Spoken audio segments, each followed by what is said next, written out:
salaamaaleykum papa na nga def. Waa ça va ma fille. Je vais très bien alhamdulillah. papa Malick moo ngi fi. Kan Malick Ndiaye wala Malick Doucouré? non Malick Ndiaye te mu jantal nii rek c'est mon copain. Hey Malick moom léegi si jongo may lay dugg.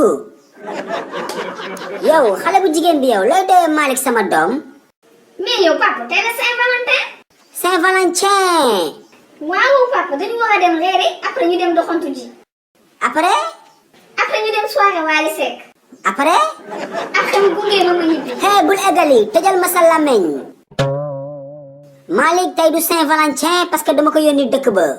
waaw comment ça se fait que Malick promettre ma on va sortir après mu bàyyi ma dem dëkk ba. hey maay baayam maa ko yónni dëkk ba wuyu ma jël ma remplacer ko. tel père tel fils yóbbu ma ñu Saint-Valentin doo ko rëccu. waaw yow père yow man nga ante noonu sa benn tànk mu ngi alaxira de. alaxira. waaw. yow xanaa xamoo ma man may booy. je cours 20 kilomètres par jour. à pied avant abdominaux lépp laay def. waay man may roulaat di acrobate nga naan ma lan. waa papa baax na man du ma la yóbbu ngay dee sama loxo ma am problème. xoolal duma sa morom de su ma waxaatee dee léegi ma teg sa lu bon. woy kii réewul. ma ne may ma sama jàmm laa wax mag bu amee fula moo ko may boppam. ak sa baxan bu gant bi di mel ni doon juguroo. hey donju guro. mais xale bi xas na ma de yow.